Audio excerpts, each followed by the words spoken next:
Great മീഡിയാസിലേക്ക് സ്വാഗതം. ദുൽഖർ ചരിത്രം കുറിച്ച് മുന്നോട്ട് കുതിക്കുന്ന കാഴ്ച നമുക്ക് കാണാൻ കഴിയുകയാണ്. കാന്ത എന്ന അന്യഭാഷാ ചിത്രത്തിലൂടെ പുതിയ തരംഗം സൃഷ്ടിക്കാൻ പോവുകയാണ് ദുൽഖർ സൽമാൻ.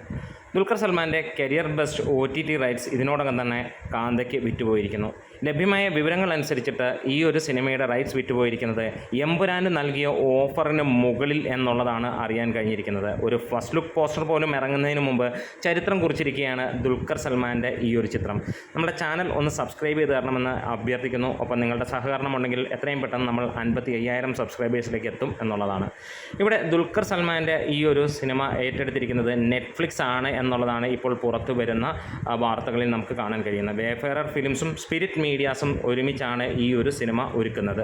ദുൽഖർ സൽമാൻ്റെ വേഫെയറർ ഫിലിംസ് ആദ്യമായിട്ട് അന്യഭാഷയിൽ ഒരു സിനിമ നിർമ്മിക്കുന്നു എന്നുള്ളതാണ്. അതേപോലെ റാണ രഘുപതിയുടെ സ്പിരിറ്റ് മീഡിയാസും ചേർന്നൊരുക്കുമ്പോൾ ഇത് അന്യഭാഷ തെലുങ്കിൽ വലിയ ഒരു ചർച്ചാ വിഷയമാകാൻ പോവുകയാണ്. തുടരെയുള്ള വമ്പൻ വിജയങ്ങൾ, അതായത് തെലുങ്കിൽ ആദ്യം 99 കോടി നേടുകയും രണ്ടാമത്തെ സിനിമ 140 കോടിക്ക് മുകളിൽ നേടുകയും ചെയ്ത ദുൽഖർ അടുത്ത ചിത്രത്തിലേക്ക് എത്തുമ്പോൾ വമ്പൻ തുകയ്ക്കാണ് സിനിമയുടെ ടൈറ്റിൽ മാത്രം വെച്ചുകൊണ്ട് ബിസിനസ് നടന്നിരിക്കുന്നത്. ഇത് സമീപകാലത്ത് ഒരു നടനും അവകാശപ്പെടാനില്ല. പ്രത്യേകിച്ച് മലയാളി നടന്മാർക്ക് ചിന്തിക്കാൻ പോലും കഴിഞ്ഞിട്ടില്ല. എമ്പുരാൻ പോലെയുള്ള സിനിമയ്ക്ക് പോലും അവസാന നിമിഷങ്ങളിൽ ഓഫർ നിൽക്കുന്നു എന്നുള്ളത് മാത്രമാണ്. ഇതുവരെ സോൾഡ് ആയിട്ടുമില്ല.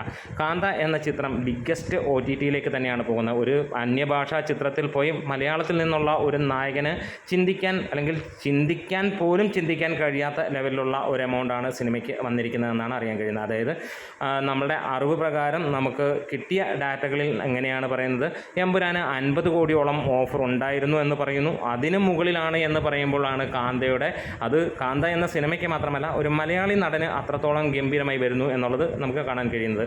ഇന്നും ലക്കി ഭാസ്കർ OTTയിൽ തരംഗം സൃഷ്ടിക്കുകയാണ്. നെറ്റ്ഫ്ലിക്സിൻ്റെ ചരിത്രത്തിൽ തന്നെ ഏറ്റവും വലിയ സിനിമയായി മാറുകയാണ് ദുൽഖർ സൽമാൻ്റെ ഒരു ചിത്രം എന്ന് നമുക്ക് കാണാൻ കഴിയുന്നു. ലക്കി ഭാസ്കർ എല്ലാം കൊണ്ടും ലക്ക് കൊണ്ടുവരുമ്പോൾ കാന്ത വരുമ്പോൾ അതൊരു പുതിയ തരംഗമായിരിക്കും. 1955 കാലഘട്ടങ്ങളിലെ തമിഴ് ചലച്ചിത്ര വേദിയും അതേപോലെ തമിഴ്നാടുമൊക്കെ പശ്ചാത്തലമാകുന്ന ആ ഒരു സിനിമ എന്താണേലും കാണാൻ എല്ലാ ഭാഷകളിലും ആളുകൾ കാത്തിരിക്കുന്നു എന്നുള്ള ആ ഒരു അപ്ഡേറ്റ്സാണ് പ്രതീക്ഷിക്കുന്നത്. നമ്മുടെ വീഡിയോസ് ഇഷ്ടമായെങ്കിൽ ഒന്ന് സപ്പോർട്ട് ചെയ്ത് തരണം.